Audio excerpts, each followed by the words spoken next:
21장에서 22장 말씀인데 계시록 나눈 11번째 마지막 시간입니다. 계시록 21장에서 22장 신약의 마지막이면서 성경 전체의 마지막 계시록 21장 1절에서 2절을 우리 같이 한 목소리로 21장 1절 2절을 같이 읽습니다. 또 내가 새 하늘과 새 땅을 보니 처음 하늘과 처음 땅이 없어졌고 바다도 다시 있지 않더라. 또 내가 보매 거룩한 성 새 예루살렘이 하나님께로부터 하늘에서 내려오니 그 준비한 것이 주가 남편을 위하여 단장한 것 같더라. 아멘. 21장 1절에 신천지가 나오죠. 이단들 이름을 너무 잘 짓는 것 같아요. 새하늘과 새 땅, 신천지죠.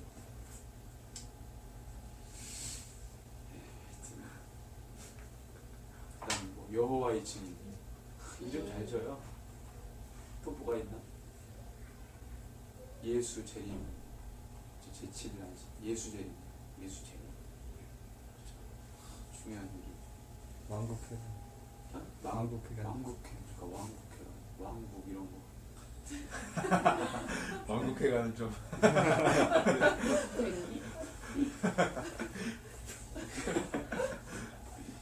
예수 중심 교회, 예수 중심. 이름 잘 짓는 것 같아요. 오늘 이제 계시록 21장, 22장인데, 우리 이제 계시록 마지막을 정리하면서 그동안의 계시록에 기록해놨던 그 스토리들을 여러분들 쭉 한번 되짚어보면서 마지막 21장과 22장이 말하는 것은 뭐냐 이렇게 나누고 결론을 이렇게 드렸습니다. 참 감사한 거는 성경을 통해 우리 시작과 과정과 끝을 다 볼 수 있게 됐다는 거예요. 그래서 이게 없으면 그냥 하나의 종교적인 서적으로 또 종교적인 어떤 윤리 도덕적인 내용들, 교훈들로만 돼 있었다면 읽으면서도 답답하고 그랬을 텐데 성경은 다행히도 이제 그런 책이 아니고 인류의 시작과 과정과 끝을 다 기록한 것이기 때문에 우리가 이 정말로 보화와 같은 이 말씀을 우리가 취하고 늘 보고 있다는 것 자체가 얼마나 감사한 일인지 모르겠어요. 우리가 오늘 이제 마지막을 정리를 하는 오늘 시간에 여러분들 하나님의 이 역사의 섭리를 그동안 우리가 함께 공부해온 하나님의 역사의 섭리를 좀 다 이렇게 기억하면서 이 21장, 22장을 좀 대했으면 좋겠습니다. 자, 오늘 1절하고 2절을 읽었는데 1절에 보니까 또 내가 새 하늘과 새 땅을 보니 처음 하늘과 처음 땅이 없어졌고 바다도 다시 있지 않더라 이렇게 이제 기록합니다. 새 하늘과 새 땅을 봤고요. 처음 하늘과 처음 땅이 없어졌다고 했어요. 바다도 다시 있지 않더라. 요와 같은 이 피조세계에 대한 언급이 계시록에 몇 번 나오는데 21장 1절에 이게 한번 나왔고요. 그 다음에 20장 11절에 보면 또 언급이 나옵니다. 20장 11절을 같이 한번 읽습니다. 또 내가 크고 흰 보좌와 그 위에 앉으신 이를 보니 땅과 하늘이 그 앞에서 피하여 간대더라 그랬어요. 마지막 백보자 심판, 마지막 심판을 하는데 땅과 하늘이 그 앞에서 피하여 간데 없다 이런 표현을 쓰거든요. 근데 21장 1절에 보니까 처음 땅과 처음 하늘이 없어졌고 바다도 다시 있지 않더라 그랬어요. 이게 뭐 백보자 심판의 상황이 연결돼서 최후의 심판과 더불어서 그 다음에 이제 새 예루살렘을 동시다발적으로 보게 된 건지 어떤 건지는 모르겠지만 이 피조세계에 대한 언급, 피조세계가 어떻게 돼버렸다라는 언급이 여기하고 여기 또 한 군데 나옵니다. 6장에 보면, 계시록 6장에 보면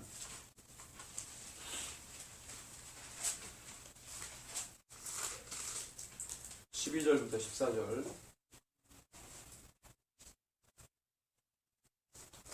6장 12절에서 14절 같이 읽습니다.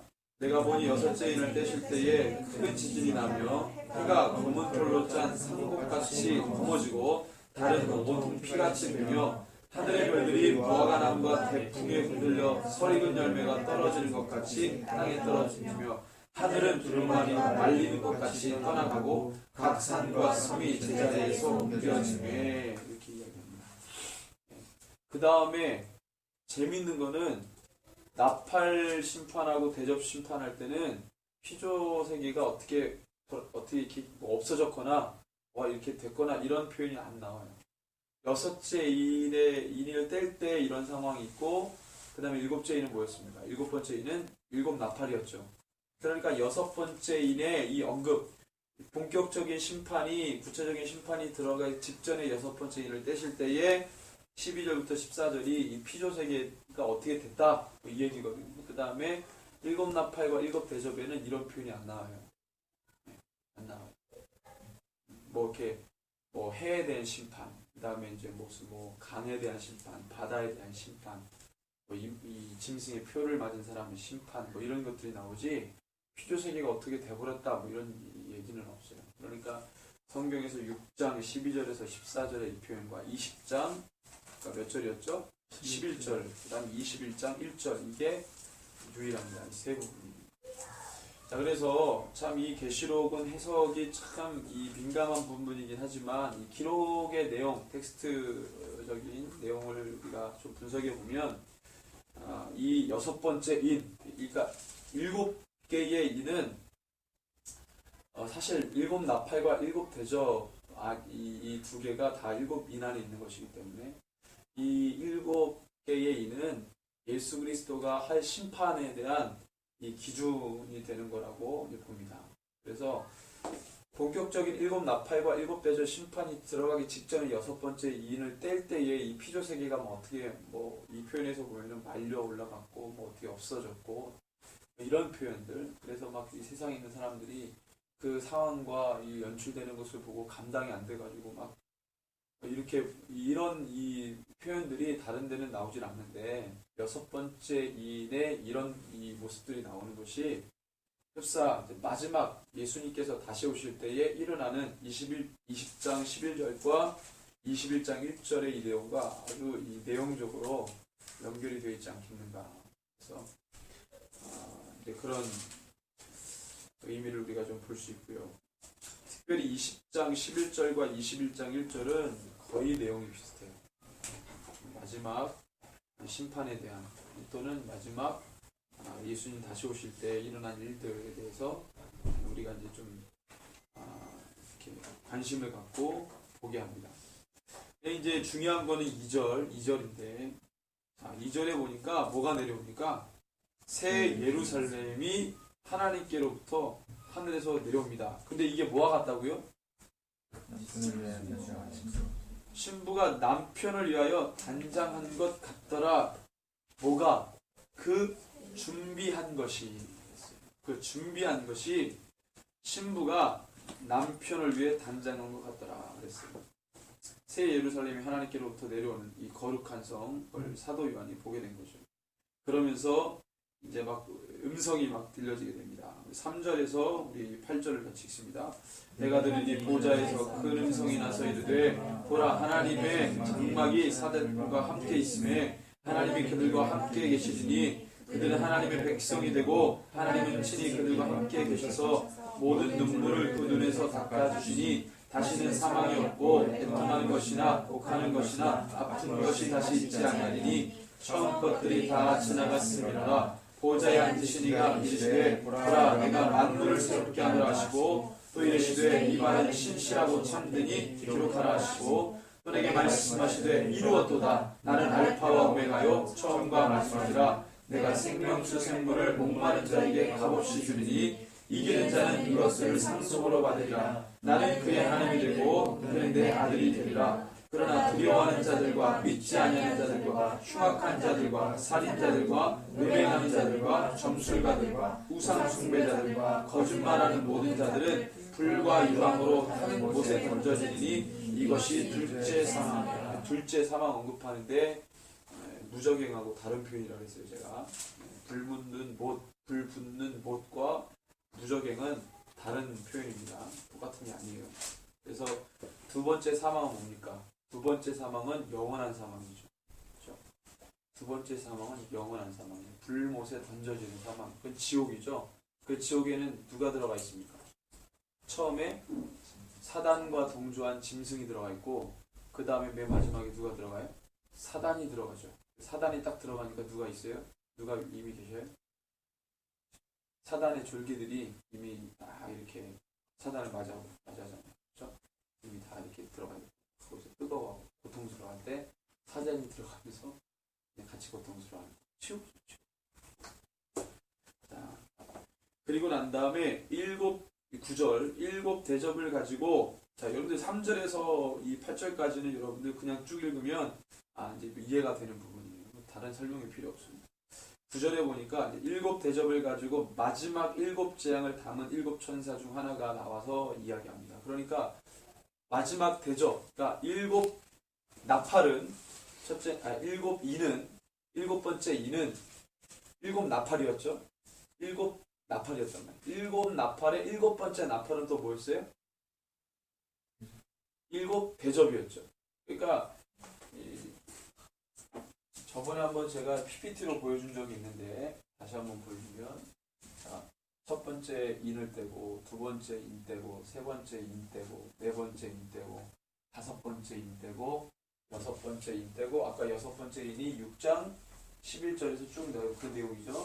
여섯 번째 인을 떼니까 막 피조세계가 막 말려 올라가고 막 없어지고 온데간데 없고 그런 게 있고 그 다음에 일곱 번째 인을 딱 떼니까 뭐가 시작이 돼요? 일곱 나팔이 시작이 되죠. 그래서 첫째 나팔, 둘째 나팔, 셋째 나팔, 넷째 나팔, 다섯째 나팔, 여섯째 나팔, 일곱째 나팔을 부니까 뭐가 시작이 돼요? 일곱 대접이 시작이 돼요. 첫째 대접, 둘째 대접, 셋째 대접, 넷째 대접, 다섯째 대접, 여섯째 대접, 일곱째 대접으로 딱 끝나요. 심판이. 그러면 일곱 나팔과 일곱 대접은 일단 일곱 대접은 어디에 속한 거예요? 일곱 번째 나팔에 속한 거죠. 일곱 나팔은 어디에 속한 거예요? 일곱 인 안에 들어있는 거죠. 그러니까 이 여섯 번째 인을 딱 떼고 난 다음에 일곱 번째 인을 떼면서 일곱 나팔이 시작되고 마지막에 최종 일곱 대접이 끝나면서 뭐가 완성된 거예요? 일곱 인의 심판이 완성된 거예요. 무슨 얘기인지 알아요? 그래서 이 안에 모든 심판의 내용들이 다 여기를 기준으로 합니다. 여기를 기준으로 합니다. 여러분들 이걸 이해할 수 있어요. 그래서 일곱 대접을 가지고 마지막 일곱 재앙을 담은 일곱 천사 중에 하나가 일곱 천사인데 그 중에 하나가 나와서 사도 요한에게 말합니다. 이리 오라 내가 신부 곧 어린 양의 아내를 너에게 보이리라. 누구를 보여요? 신부 곧 어린 양의 아내. 어린 양의 아내가 신부죠. 신부가 누굽니까? 신부가 누구예요? 교회. 자, 이 21장 2절에 보면 아까 우리가 읽었죠? 같이 읽습니다. 또 내가 봄에 거룩한 성 새 예루살렘이 하나님께로부터 하늘에서 내려오니 그 준비한 것이 신부가 남편을 위하여 단장한 것 같더라 그랬어요. 여러분들 이 말이 이해가 돼요? 이 말과 9절에 이 말이 여러분들 연결되어 있는데 처음 21장 2절이 이 말이 이해가 돼요. 쓰면 새 예루살렘이 어디서부터 내려옵니까? 하나님께 내려오죠. 하나님께로부터 내려와요. 하늘이 아니고 하나님께로부터 새 예루살렘이 내려와요. 새 예루살렘은 뭐예요? 거룩한 성이라고 하죠. 거룩한 성. 이게 내려가요. 그 다음에 이 하늘이 내려오는데 하늘에 내려오니 그 준비한 것이 뭐예요? 그 준비한 것이 뭐와 같다고요? 신부가 남편이면 누구예요? 예수 그리스도를 위하여 준비한 것 같더라. 자, 그러면 이 새 예루살렘이 오도록 준비를 한 게 뭐라는 거예요? 누구라는 거예요? 이 새 예루살렘이 하나님께로부터 내려오는 것을 이 준비를 누가 했다는 거예요? 신부가 했다는. 신부는 누굽니까? 교회죠. 그래서 9절에 보니까 마지막 재앙을 마친 천사가 일곱 대접을 마친 일곱 대접은 심판이잖아요. 심판이에요. 구원이 아니고.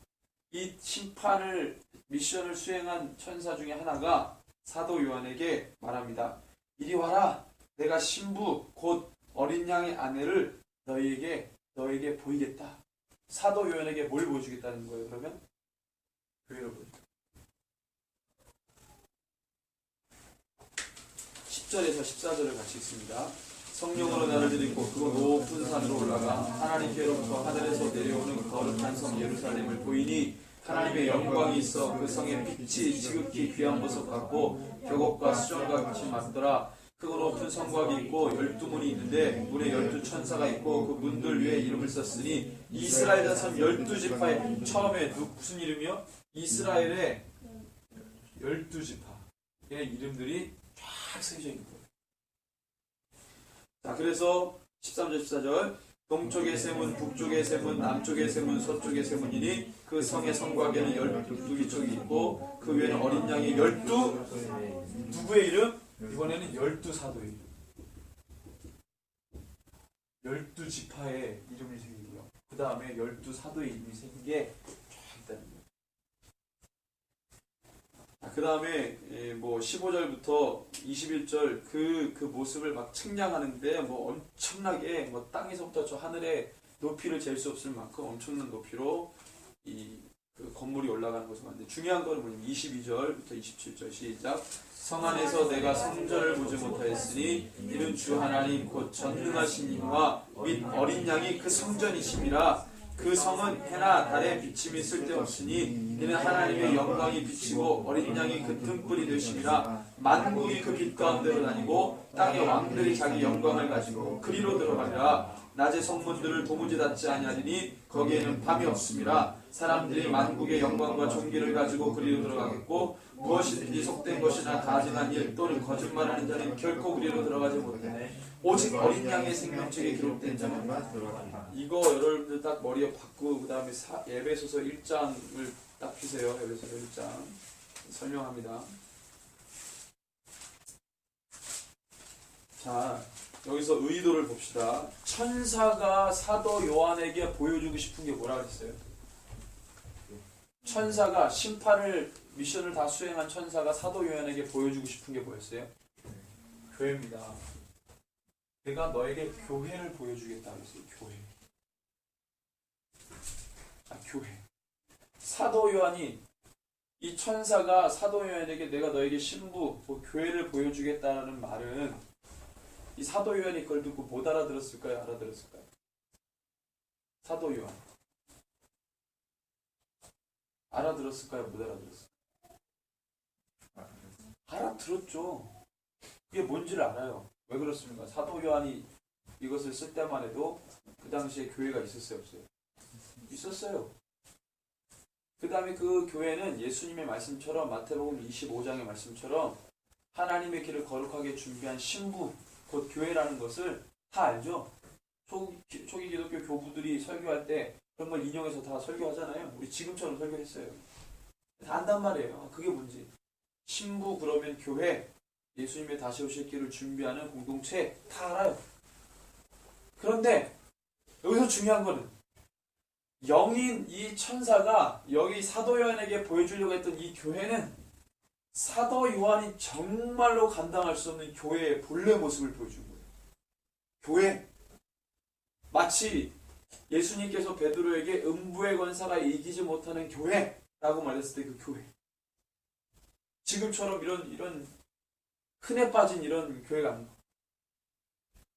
적어도 예수 때문에 모든 삶을 주님 앞에 내어던지기로 작정할 만큼 예수 때문에 사는 공동체, 그런 사람들, 그런 공동체, 그런 교회, 그 교회가 영적으로 뭐였냐? 하나님이 그 교회라고 생각했던 그 교회를 어떻게 생각하시고 어떻게 여기시고 그렇게 여기신 그 교회를 우리에게 주신 건데 그 교회가 뭐냐? 그걸 보여주는데 뭐라 그래요? 그 교회는 12지파고 12사도.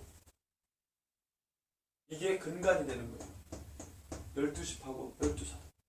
그러니까 이스라엘 백성이 뭐가 되는 거예요? 초기 교회가 되는 거고 그것이 12사도에게. 12사도의 그게 뭐에게? 교회로. 구약시대. 그 다음에 예수님과 함께 했던 12사도. 그 다음에 이것이 누구에게? 열방의 교회라는 이름으로 위임된 거예요. 그거를 사도 요한에게 이걸 보여준 거예요. 이 교회가 뭐냐? 자, 그러면 우리가 계시록 아까 우리가 읽었는데 뭐 이게 뭐 이렇게 돼가지고 이제 이 성곽이 있고 12문이 있는데 12지파의 이름이 있고 그 다음에 12기초석이 있는데 그러니까 12문들 위에 12문들 위에 12지파 이름이 새겨졌고 그 다음에 기초석 그 성곽에 12기초석이 있는데 그 기초석에는 누구의 이름? 문 위에 이름, 12문의 이름, 12문의 위에는 12지파의 이름이. 그 다음에 그 성의 기초석 10개 기둥이 있는데 그 10개 기둥의 기초석은 누구의 이름? 12사도의 이름. 그죠? 이게 성 예루살렘이라고 했고 그 예루살렘이 뭐라고 그랬어요? 신부가 신랑을 위해 단장한 것 같은 거. 그러니까 누가 뭐를 준비한 거예요? 신부가 새 예루살렘을 준비한 거죠. 그렇죠? 자, 그리고 난 다음에 뭐 측량하니까 뭐 엄청나게 이 감당 안 되는 높이의 이 성전이죠. 근데 22절에서 27절에 보니까 요게 이제 에베소서랑 연결됩니다. 성 안에서 내가 성전을 보지 못하였으니 이 성 거룩한 성 예루살렘 이는 주 하나님 곧 전능하신 이와 및 어린 양이 뭐다? 그 성전이다 그랬어요. 여러분들 교회는 뭡니까? 교회는 뭐예요? 에베소서 1장 21절과 22절 23절에 교회는 뭐라고 되어 있습니까? 특별히 23절에 교회는 그의 몸이니 만물 안에서 만물을 충만하게 하시는 이가 누구예요? 예수죠. 만물 안에서 그 자신이 만물 안에서 그 만물을 충만하게 하신 이가 예수인데 그 예수의 충만함이 뭐다? 교회다 그랬어요. 근데 이거 이해돼요? 그러니까 말이 23절에 그만 좀 싸지. 교회는 그의 몸인데 충만합니다 이거예요. 예수의 충만합니다 이거예요. 교회는 예수의 뭐다? 중간을 빼고 앞과 뒤만 붙여가지고 교회는 그의 충만함이죠. 그럼 그는 누구예요? 예수죠. 예수를 소개하는 게 그 다음 안의 내용이에요. 예수는 누구냐? 만물 안에서 만물을 충만하게 하시는 분이죠. 그것을 충만하게 하는 게 뭐다? 몸인 교회다. 자, 그러면 그 생각을 집어넣고 21장 22절에서 27절 쭉 해서 가장 중요한 건 22절이니까 그 성 안에서 내가 성전을 보지 못하였으니 이는 주 하나님 곧 전능하신 이와 및 어린 양이 그 성전이다 그랬어요. 여기 성전은 보이는 성전 말합니까? 아니면 교회를 말합니까? 교회를 보여주려고 이걸 좀 보여주는 거죠. 그죠? 근데 그 교회가 뭐라 그랬어요? 예수 그리스도. 교회는 예수 그리스도 빼면은 교회는 예수 그리스도 빼면 뭐가 남아요? 남는 게 없어요. 교회는 예수니까. 그죠? 본래 하나님께서 생각하시는 교회는 뭐냐? 그게 교회가 이스라엘 민족과는 상관없고 그게 12사도와는 상관없는 게 아니고 교회는 12사도와 아주 직접적으로 연결되어 있고 그거는 12지파 이스라엘 민족과 강하게 연결되어 있어요. 하나님이 최초에 모세에게 주신 율법은 예수님이 주신 복음과는 상관없는 게 아니라 강하게 연결되어 있죠. 그렇죠? 그래서 영적으로 하나님께서 사도 요한에게 교회가 뭔지 그래서 교회는 예수니까 교회는 예수를 믿는 자들의 공동체니까 이 교회는 당연히 음부의 권세가 이기지 못하는 거고 이 예수 그리스도가 와야 교회가 완성이 되죠. 교회의 정체성이 이 땅에 주님이 오셔야 완성이 되는 거죠. 그러니까 지금은 그림자로서 이 믿는 자들이 예수의 이름을 부르고 맨날 같이 모여있다가 그 분이 진짜 실상으로 재림해서 다시 오시면 그때야 정말로 교회의 본 모습이 완전히 정리되는 거죠. 물론 이 땅에서도 그렇지만 그래도 주님이 오실 때 모든 게 분명해지잖아요. 그죠? 그때의 참 모습으로서의 교회를 사도 요한에게 영적으로 확 다 보여준 거예요. 확 열어주고 교회가 뭐냐. 그래서 예수님의 재림을 누가 가장 고대하고 기대합니까? 교회가 그래서 가장 기대하는 거예요. 그분이 와야 되니까. 그분이 와야 돼요. 우리는. 그 길을 그래서 우리가 준비하는 거예요. 그래서 거룩한 예루살렘이 새 예루살렘 다 내려오는데 그게 정말 신부가 예수를 위해 단장한 것 같이 준비한 것 같이 엄청난 거죠. 그러니 사도 요한이 그것을 보고 교회가 그래서 여러분들 계시록 2장에서 2장 3장 보면 이제 막 교회들이 나오잖아요. 7교회들이 나오잖아요. 여러분들 그래서 성령님이 교회에게 말씀하시는 게요 괜히 말씀하시는 게 아니에요. 무엇을 염두에 두고 말씀하시는 거예요? 다시 오시는 예수 그리스도의 길을 그 교회가 준비해야 되는데 2, 3장에 보니까 그 교회가 교회 역할을 하고 있어요? 못하고 있어요? 17개 중에서 5개만, 아니 왜 2개만 그들이 착실히 하고 있고 5교회는 책망받았단 말이에요. 삐그덕 뭔가 2% 부족한. 오늘날 교회도 마찬가지죠.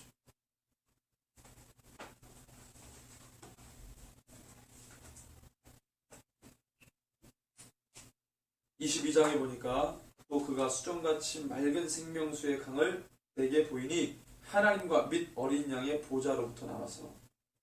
자, 여러분들 생명수의 강 누구에게로부터 나옵니까? 그 생명수 강의 발원지가 어디예요? 영원토록 목마르지 아니하는 생명수의 발원지가 어디입니까?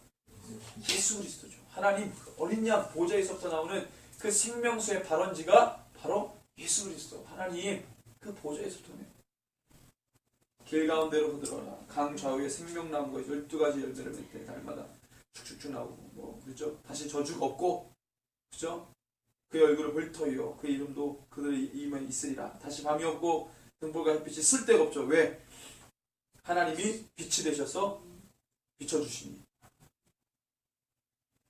그래서 여러분들 또 그가 내게 말하기를 이 말은 신실하고 참된지라 주곧 선지자들의 영의 하나님이 그의 종들에게 어떻게 해요? 반드시 속히 되어질 일을 보이시려고 그의 천사를 보내줬구나. 보라 내가 속히 오리니 이 두루마리의 예언의 말씀을 지키는 자는 복이 있으리라 하더라. 속히 오신다 그랬죠.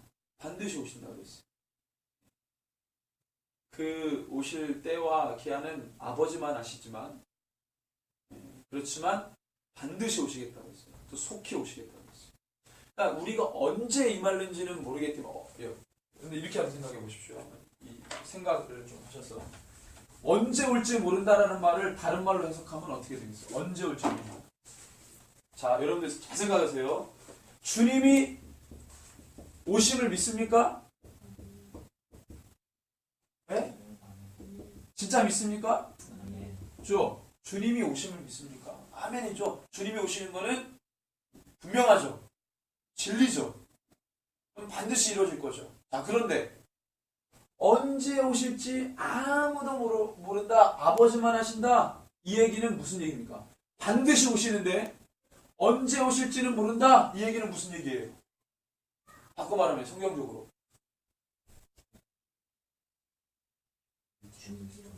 그렇죠.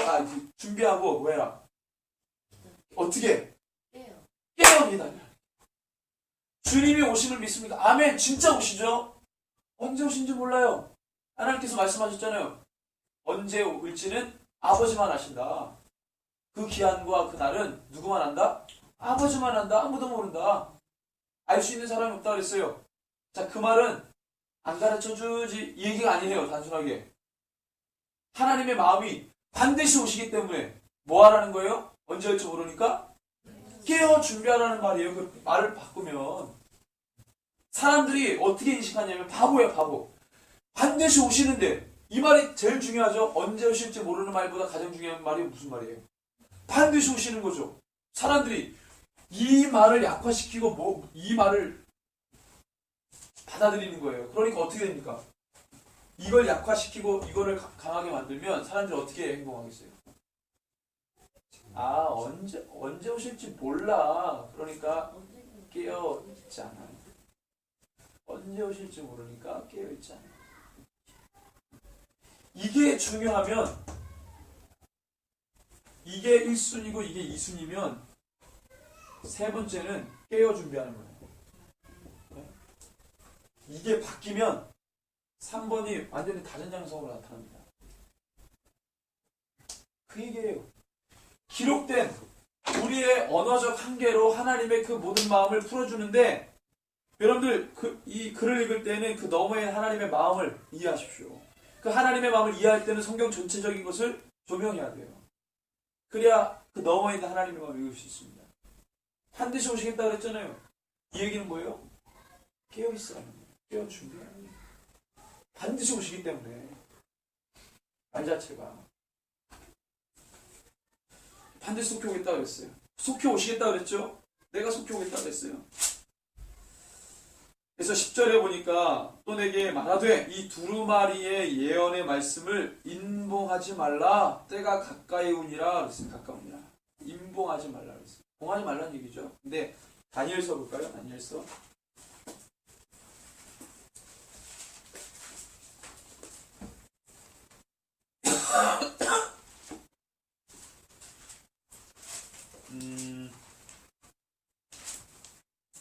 자, 12장 4절.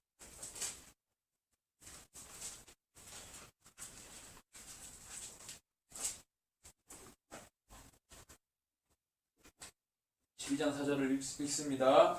다니엘아, 마지막 때까지 이 말을 간수하고 이 글을 봉함하라. 많은 사람이 빨리 왕래하며 지식이 더하리라 그랬습니다. 그런데 이 12장은 처음에 이제 환란에 대해서 1절에 보니까 그때 너 민족을 후에는 큰 군주 미가엘이 일어날 것이요 또 환란이 있으리니 개국 이래로 그때까지 더 없던 환란일 것이며 그때 내 백성 중 책에 기록된 모든 자가 구원을 받을 것이라. 구원, 환란과 구원을 이제 이야기하시고, 그 다음에 이제 뭐 2절, 3절 보면은 이런 거 다 압니다. 중요한 건 4절인데, 마지막 때까지 이 말을 간수하라 그랬어요. 이 말이라고 하는 것은 다니엘에게 주신 모든 예언의 말씀입니다. 이 말을 간수하고 지키고, 뭐라 그래요? 그 다음에 이거를 봉하라 그랬어요. 봉해라. 많은 사람이 빨리 왕래하며 지식이 더한다 그랬습니다. 이 뒤에 말은 뭘까요? 봉함하라 그러고 사람이 빨리 왕래하며 지식이 더한다 그랬어요. 이 말이 무슨 말일까요? 네?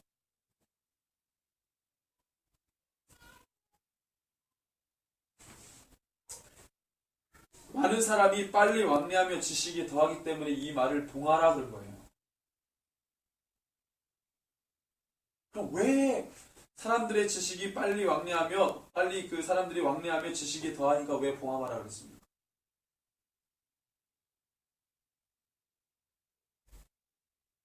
네? 왜 이렇게 이야기하셨을까요?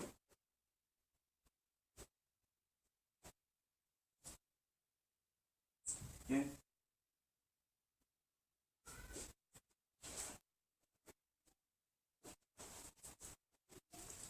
지금 다니엘이 여기서 다니엘이 아니죠. 하나님께서 다니엘에게 주신 이 말의 의미는 뭐였을까요? 많은 사람들이 빨리 왕래하며 지식이 더하기 때문에 너는 이 말을 간수하고 그를 봉함하라 그랬어요. 사람들의 지식이 사람들이 왕래가 많고 지식이 증대되면 여러분들 어떤 일이 벌어집니까? 마지막 때 진리가 그렇죠. 왜곡되고 미혹의 영들이 파란치죠. 그래서 다니엘에게 주었던 이 미션은 뭐냐면 하나님이 너에게 준 이 진리를, 이 말을, 이 예언의 말씀을, 마지막 때 일어날 이 말씀을 너가 지키라는 거였어요. 간수하라는 거예요. 그리고 봉해라고 했어요. 자, 그런데 계시록의 사도 요한에게 하나님께서 말씀하실 때에는 뭐라고 합니까? 10절에 이 두루마리의 예언의 말씀을 인봉하지 말라, 봉하지 말라. 그 다음에 뒤에가 뭐예요? 자, 그러면 여러분들 성경은 충돌되지 않죠?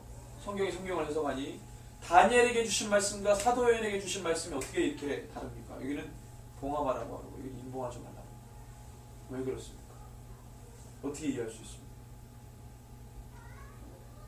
예?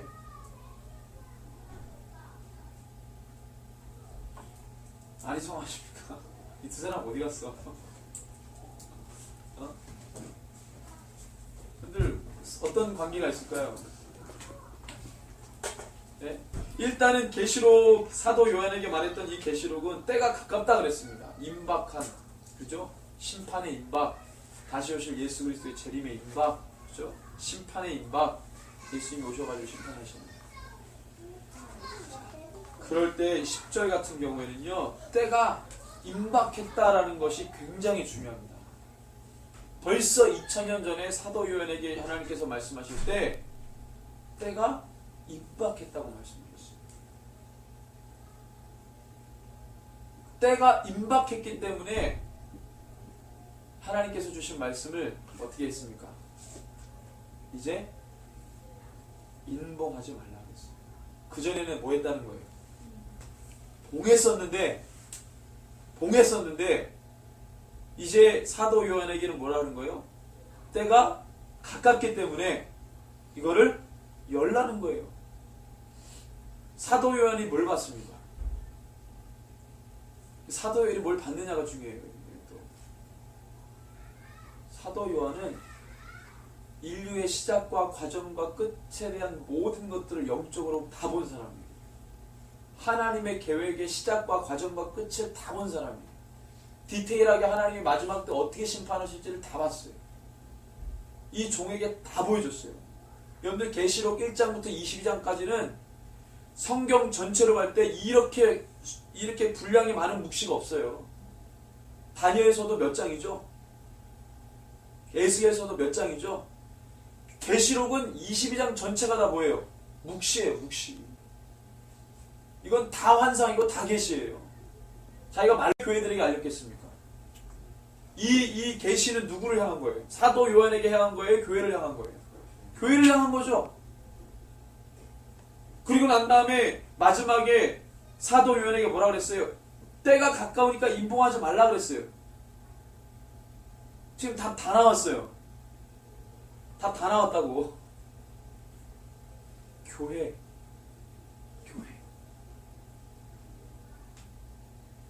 교회의 시작은 2000년 전의 교회의 시작은 뭐가 임박했다는 것을 알려주는 거예요? 예? 교회의 시작은 뭐가 시작됐다는 것을 알리는 겁니까? 마지막 때 임박했다라는 것을 알리는 거예요. 교회의 시작은.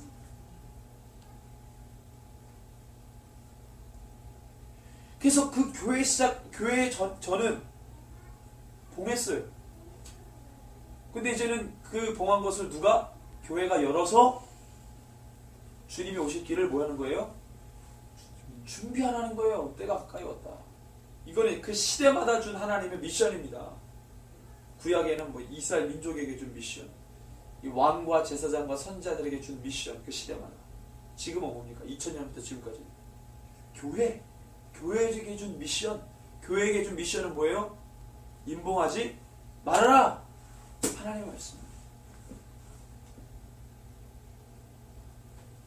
때가 가깝다 이거예요.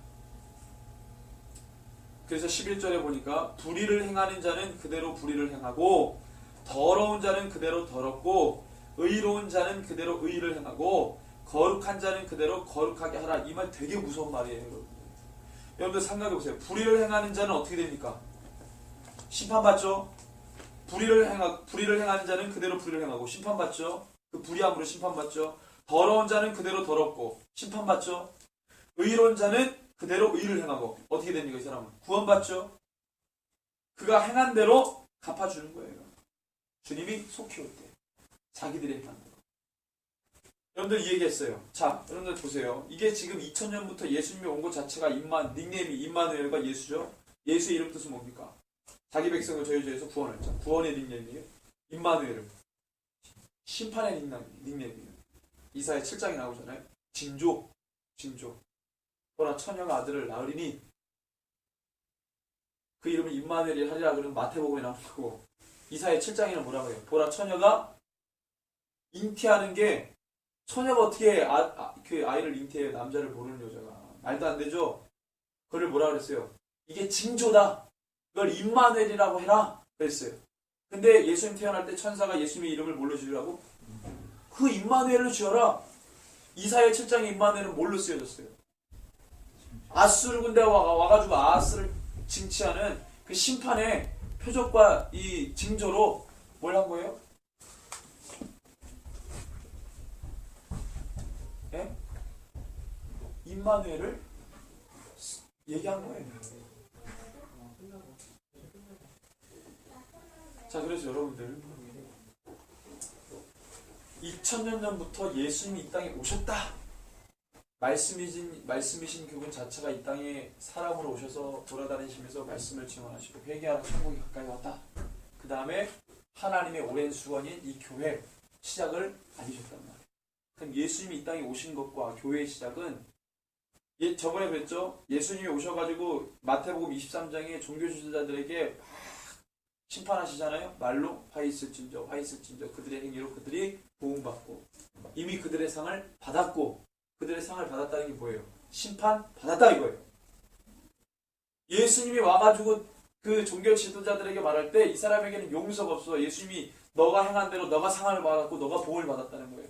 화 있을진저 그럼 심판 받은 거예요. 예수님이 이 땅에 오셔가지고 말씀하시면은 그 말씀이 떨어짐과 동시에 심판인 거예요. 교회의 시작은 그런 상황에서 시작된 거예요.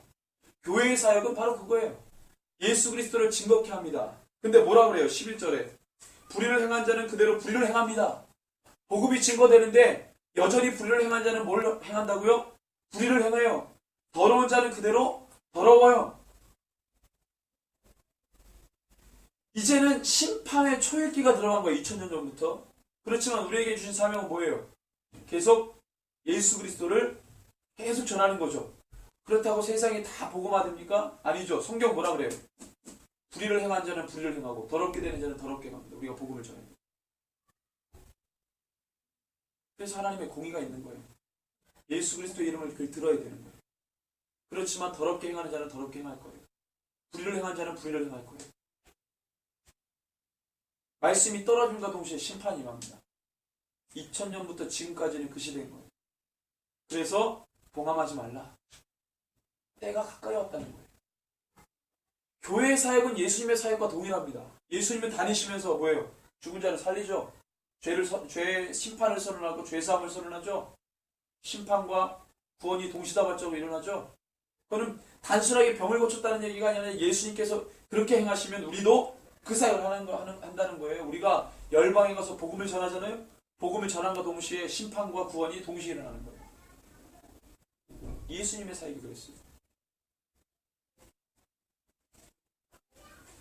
나는 알파와 오메가의 처음과 마지막이요 시작과 마침이라. 이 13장 같은 경우는요, 요한계시록이 처음에 뭐라고 하냐면 나는 알파와 오메가요. 이것만 얘기했어요. 그 다음에 두 번째 갈 때는 나는 알파와 오메가의 처음과 마지막이요. 그 다음에 이 13절에 22장 13절에 와서는 나는 알파와 오메가의 처음과 마지막이요 시작과 마침이라. 이게 딱 계시록에 걸쳐서 3번 나와요. 3번. 이 표현이 3번. 이 얘기는 뭐예요? 하나님이 시작과 끝이라는 것을 강조하는 거예요. 강조. 마지막이 있다는 거예요. 끝이 있다는 거예요. 그걸 모른다는 거예요. 사도 요한은 봤잖아. 끝이 어떻게 끝나는지, 세상의 끝이 어떻게 끝나는지 사도 요한은 봤단 말이에요. 14절을 같이 읽습니다. 자기 두루마기를 빠는 자들은 복이 있으니 이는 그들이 생명나무에 나아가며 문들을 통하여 성에 들어가며 권세를. 자기 두루마리를 빠는 자들은 누굽니까? 어떤 자들을 말하는 거예요? 옥시크림 가지고 진짜 이거 빤 사람들 말해요? 네? 자기 두루마리를 빠면 어떻게 빱니까? 우리는 어떤 세제가 필요해요? 그렇죠. 보혈. 그럼 여러분들 이 보혈로 자기 두루마리를 빤 사람 빤다. 그럼 다시 한번 우리가 적용하려면 어떻게 하는 게 보혈로 자기 옷을 빠는 거예요?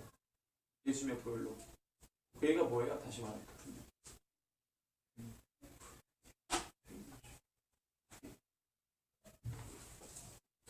죄의 시대에는 예수 그리스도의 이름으로 선포하며 보혈의 능력을 힘입고 회개하는 자, 자기 두루마리 빠는 자. 개들과 점술가들과 음행하는 자들과 살인자들과 우승숭배자들과 및 거짓말을 좋아하며 지내는 자는 다 성 밖에 있으리. 교회 밖은 어떻게 됩니까? 교회는 노아 시대 때 예수님이 규명한 마지막 시대는 노아 시대와 같다. 노아의 방주는 뭐였어요? 교회죠. 교회. 노아는 120년 동안 뭘 지은 거예요? 방주 지었죠. 방주. 방주는 구원의 이 도구죠. 그래서 뭐라 그랬습니까? 우리가 예배하면서 지금 그리스도인들이 뭘 만들어야 돼요? 교회를 만들어야 돼요. 생명 살리는 교회를 만들어야 돼요.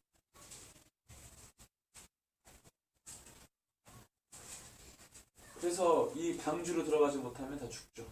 교회로 들어가지 못하면 죽죠. 성 안으로 들어가지 못하는 자들이라는 것은 바로 그것을 의미합니다. 그런데 애석하게도 아까도 얘기했잖아요. 11절에 불의를 향하는 자는 그대로 불의를 향하고 더러운 자는 그대로 더럽고, 그렇죠? 심판 때 보니까 회개치 않는다 그랬어요. 이를 빡빡 갈면서 이 자기가 해를 받는데도 불구하고 회개치 않는다 그랬어요.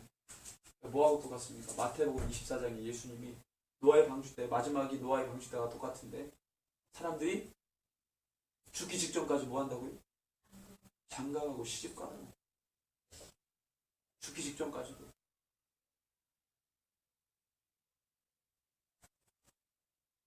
어떤 분이 페이스북에다가 이런 글을 올려놨어요. 성경을 따라가지 않고 말씀을 따라가지 않고 단체나 어떤 특정인을 따라가는 사람들이 다 넘어질 거라고.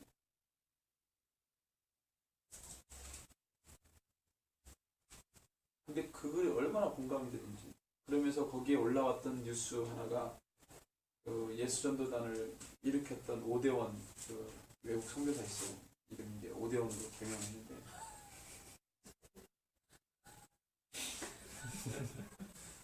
할렐루야. 오대원. 성이 다르니까. 외국 사람이니까. 예수전도단을 세웠던, 예수전도단과 YM은 달라요. 근데 이제 합쳐졌죠. 예수전도단은 오대원 선교사가 예수전도단을 한국에서 세웠고, 유스 위더 미션이 약자가 YM이죠. YM은 로렌 커닝의 목사님이 외국에서 세워서 들어왔는데 그것이 우리나라에서 같이 결합된 거예요. 그래서 예수전도단 또는 YM이라고 하죠. 어쨌든 간에 이 오대원 성도 북한 교회는 진짜 교회. 북한에 이 칠걸교회하고 봉수교회가 있는데 그 선전용 교회인데 그 선전용 교회에 사역하시는 여자 전사님이 계세요. 그 여자 전사님이 인터뷰에서 뭐라 그랬냐면 해외 집회에서 다니더라고요. 네. 부활을 믿지 않고 이 과학 시대 때 무슨 부활을 믿는 인터뷰할 때 예수 부활을 부정하고요. 우리의 신은, 우리의 하나님은 김일성이다. 주체 신학, 주체 영성 이런 얘기예요. 봉수교회하고 칠걸교회. 봉수교회는 알죠? 한국의 이 교회들이 헌금을 때려 부어가지고 그냥 만든 이 엄청나게 큰 교회, 봉수교회 있어요. 아주 사진 딱 찍고 보세요. 돈을 다 걷었어. 거기서 들어온 돈으로 이 교회 짓고 남은 돈으로 저기 김정일이 가져가고 그런데 한국 교회 지도자들이 엉뚱한 짓 했죠. 근데 거기 그 자기네들이 한국에 있는 교인들이 돈을 다 갖다 해가지고 그 봉수교회 이렇게 크게 지었는데 그 봉수교회에서 나오는 메시지들이 뭐냐? 김일성을 하나님, 주체신학, 주체영성, 부활을 믿지 않고 왜 지은 거야? 거기에 있는 리 무슨 전도사가 여자 전도사인데 어디 초청받아서 뭐 세미나도 가고 하는데 밖에 해외에 나가서는 말씀 전할 때 원고 그대로 이거 줄줄줄 읽습니다. 전혀 그런 이 반그리스도적인 얘기를 안 해요. 근데 북한에 가가지고 인터뷰를 하니까 그 얘기를 합니다. 철저하게 두 얼굴로 합니다. 근데 그 교회가 진짜 교회라고 오대원 선교사가 얘기해서 지금 난리가 났습니다. 그냥 봐도 우리나라의 삼척동자도 이 칠곡교회하고 봉수교회는 이 선전용 교회라는 거 다 알잖아요. 모르는 사람이 있나?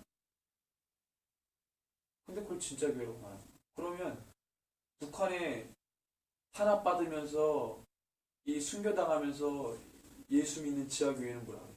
히든 처치라고 하는데 숨겨진 이 교회들. 이 교회들은 뭐예요? 봉수교회, 칠곡교회가 진짜 교회면 그 교회들은 뭐예요? 맥락이 없이 막 얘기하는 거예요.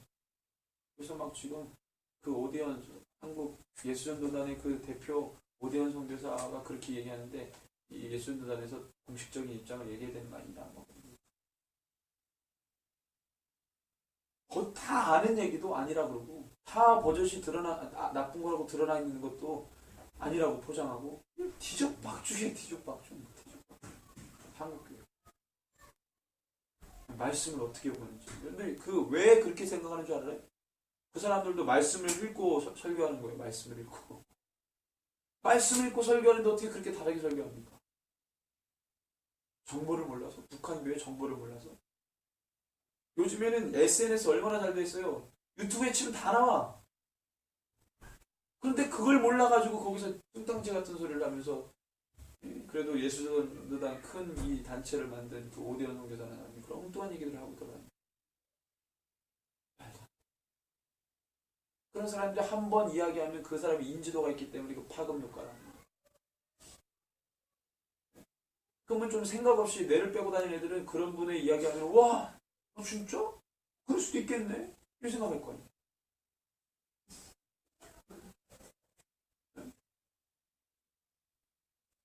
너무 답답한 현상들이 한국교회 지금 2013년도에 집중적으로 일어나고 있어요.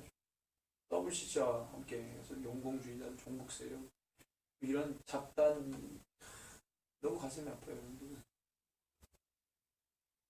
열방에 대해서 2012년도, 2011년도, 2012년도 열방에 대한 마음을 가지고 계속 사역을 해왔다면 2013년도는 한국교회 때문에 가슴이 너무 아파요.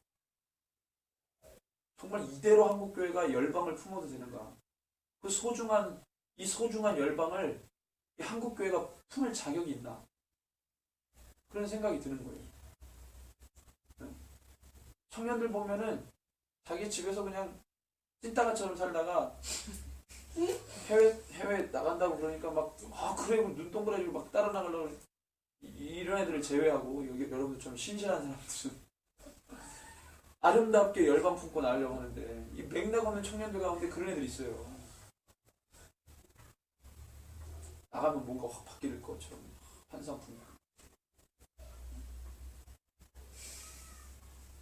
가슴이 아픈 거죠. 한국교회가 이대로 열방 예수님께서 유훈처럼 남겨졌던 그 땅끝까지의 복음 선교를 과연 이 한국교회가 품을 자격이 있느냐. 그 열방을 품을 자격이, 땅끝을 품을 자격이.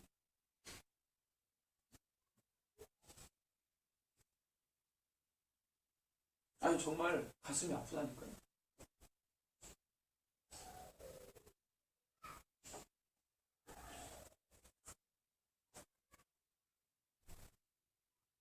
우리가 예수님의 그 명령을 욕먹이는 거죠. 내가 시간 남아 돌아서 그렇게 하는 것도 아니고.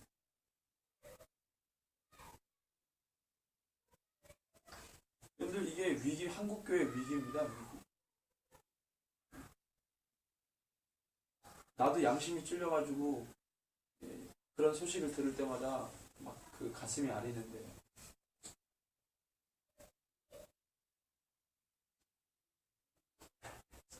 그래서 16절에 보니까요.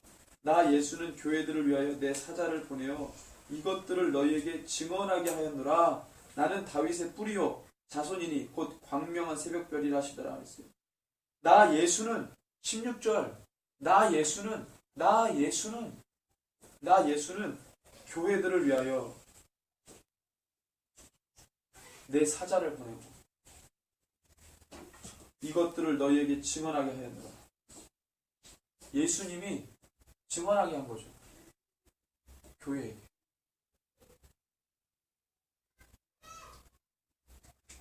나는 다윗의 뿌리요 자손이니 곧 광명한 새벽별이라 하시더라. 성령과 신부가 말씀하시기를 오라 하시는도다.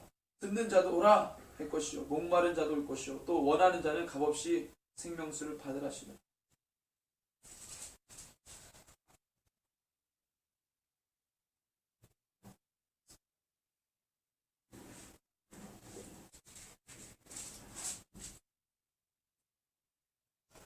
저와 여러분들이 말씀을 이제 맡은 자죠. 받은 자고. 그래서 이 말씀에 기록된 하나님의 마음과 뜻을 가지고 나아가는 자인데 여러분들이 이 말씀을 붙들고 기록된 대로 18절에 보니까 내가 이 두루마리의 예언의 말씀을 듣는 모든 사람에게 증언하노니 만일 누구든지 이것들을 외에 더하면 하나님이 이 두루마리에 기록된 재앙들을 그에게 더하실 것이요. 이 말씀을 예언의 말씀을 제하여 버리면 하나님이 이 두루마리에 기록된 생명나무 및 거룩한 성에 참여함을 자하여 말씀을 제하시면 내가 너를 제해 버리겠다. 그 말이에요. 사하심을 얻지 못하는 죄가 뭔지 아십니까? 사하심을 얻지 못하는 죄. 용서함 받지 못하는 죄. 이거 되게 신학적으로 논란이 많은데 엄연히 성경에 기록된 거예요. 사하심을 얻지 못하는 죄가 있어요. 이걸 막 신학자들이 이게 막 부담스러운 거야. 도대체 예수의 보혈로 용서 못 받을 죄가 어디 있어요? 이 흉악한 죄인도 예수를 믿으면 다 용서받는데 그런 게 있어? 이게 감당이 안 되는 거야, 이런 내용들이. 그런데 성경에 기록되어 있어요. 어디에 있습니까? 네? 찾아볼까요? 요한 1서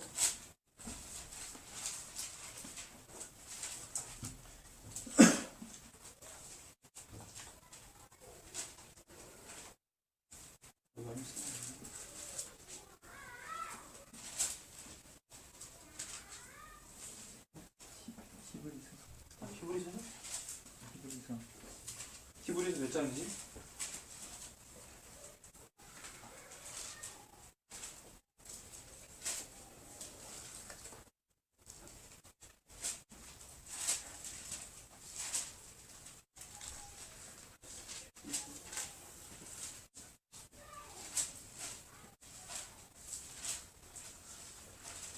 히브리서랑 잡아본자야 하나.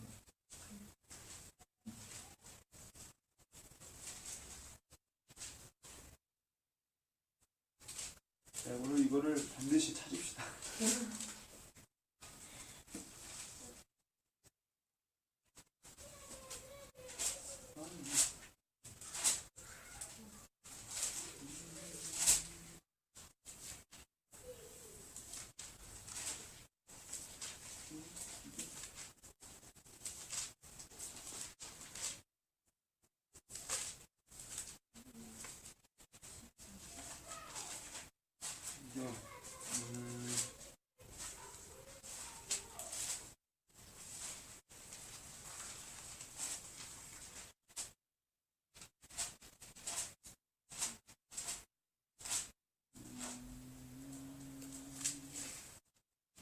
히브리서 6장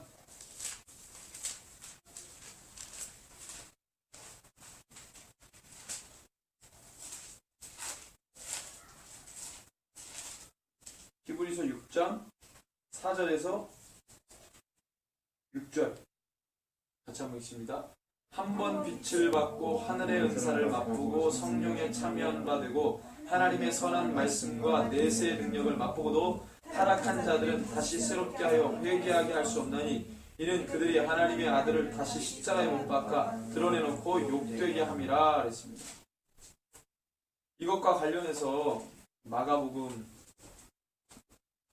3장 28절 29절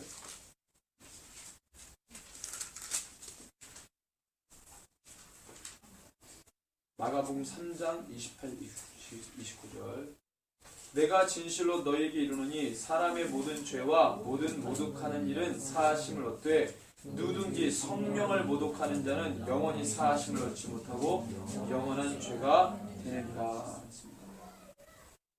영을 성령님이 하시는 일을 대적하는 것. 여러분들 히브리서에 보니까 하나님의 이 은사를 맛보고 성령에 참여한 바 되고 하나님의 선한 말씀과 내세의 능력을 맛보고도 은혜를 받고도 맛보고도 타락한 자들을 다시 새롭게 하여 회개하게 할 수 없다 그랬어요. 무슨 의미일까요?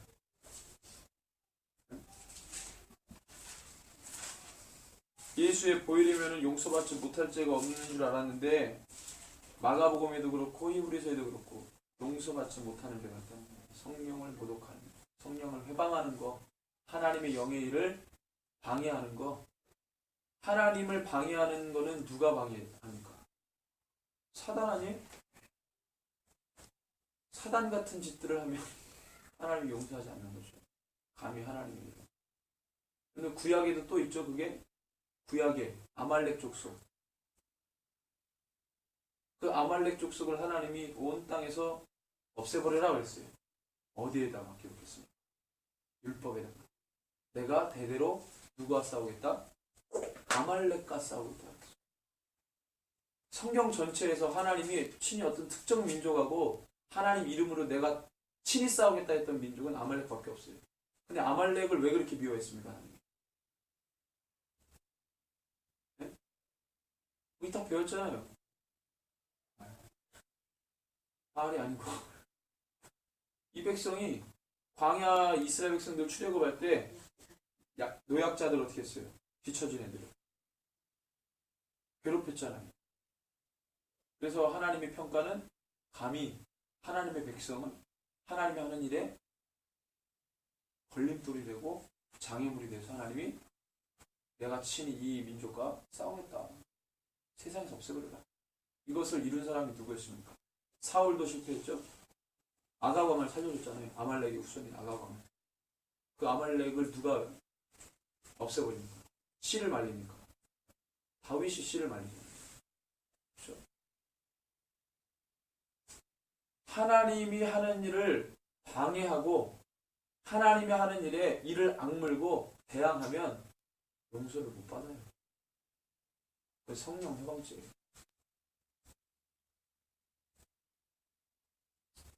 이게 그 신학적으로는 되게 논란이 많아요. 이 부분이. 근데 우리가 이제 기록된 것만 가지고 이야기를 하면 그렇다 이 말이에요.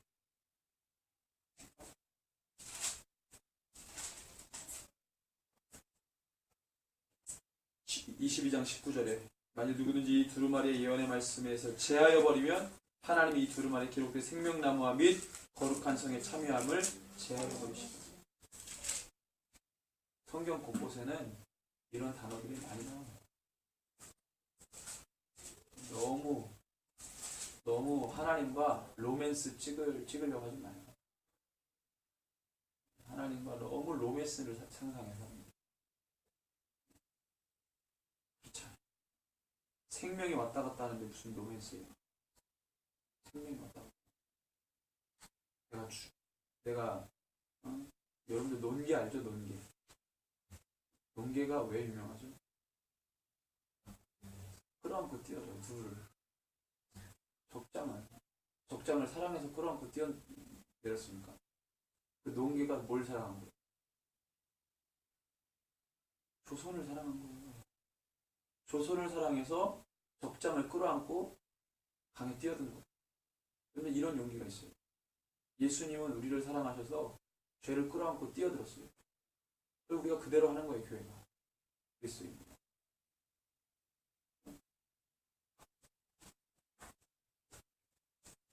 이것들을 증언하신 이가 20절 이것들을 증언하시는 이가 이르시되 내가 진실로 속히 오리라 하시거늘 아멘 주 예수여 오시옵소서. 마라나타. 그래서 지금 교회들은 마라나타가 늘 우리의 기도 속에 되뇌어야 하고 고백되어야 하고 선포되어야 하고 이것 때문에 살아야 되는 거죠. 진실로 속히 오신다고 그랬죠? 몇 번 언급했어요. 22장에 6절에 7절에 10절에 12절에 20절에 내가 속히 온다. 때가 가까이 왔다. 때가 가까이 왔다. 믿음으로 이 마지막 때를 말씀 붙들고 사시기 바랍니다. 정신 차려 정신. 그냥 내가 그랬잖아요. 늘 지금은 눈 뜨고 코백하는 세상이라고. 지금은 그래요. 내가 눈을 버젓이 뜨고 있는데 막 뺏겨. 눈 버젓이 뜨고 있는데 교회를 버젓이 다니고 있는데 내가 그리스도인이라고 버젓이 이렇게 있는데 다 뺏겼다니까. 응? 내가 가고 있는 이 걸음걸음과 길과 노선이 무엇을 위한 것인지 철저하게 규명하고 컨펌하고 주님 앞에 바로 서는 작업들이 우리 가운데 필요합니다. 내가 그냥 가니까 가는 거죠. 이러지 말고. 누가 갔으니까 그냥 가는 거죠. 이러지 말고.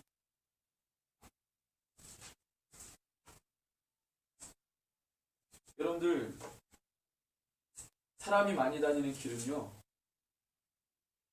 이런 짐승들이 자주 왔다 갔다 하는 곳에는 뭐가 놓여 있습니다. 덫이 있습니다. 여러분 그걸 잘 기억하셔야 돼요. 그래서 이 시대에, 이건 제 생각인데, 이 시대에 그리스도인들이 살아남으려면 개척해야 돼요. 개척. 남들이 가지 않은 길. 남들이 갔던 길은 올무가 다 있어요. 덫이 있어요. 사단이 그 길을 알기 때문에 다 덫을. 정신 안 차리고 앞에 사람 갔다고 쫄래쫄래 따라가다가는 덫쳐옵니다. 그래서 예수님이 제자들에게 유대 민족들이 살아왔던 대로 살지 마라. 거긴 덫이 너무 많다. 그래서 뭘 명하십니까? 개척을 명하십니다. 유대 민족이 살아왔던 방식이 아닌 예수님이 다시 갱신해서 다시 말씀해 주신 삶의 방식대로 살아가는 거예요. 이스라엘 백성들,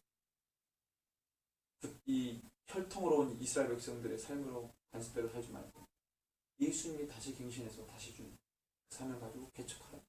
그래서 누가 사도 바울에게 이방인의 개척이 죽기보다 싫은 이방 전도를 바울을 통해 개척하는 거죠.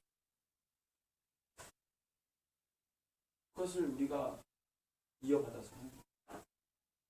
그게 리폼입니다. 리폼. 그게 진정한 리폼.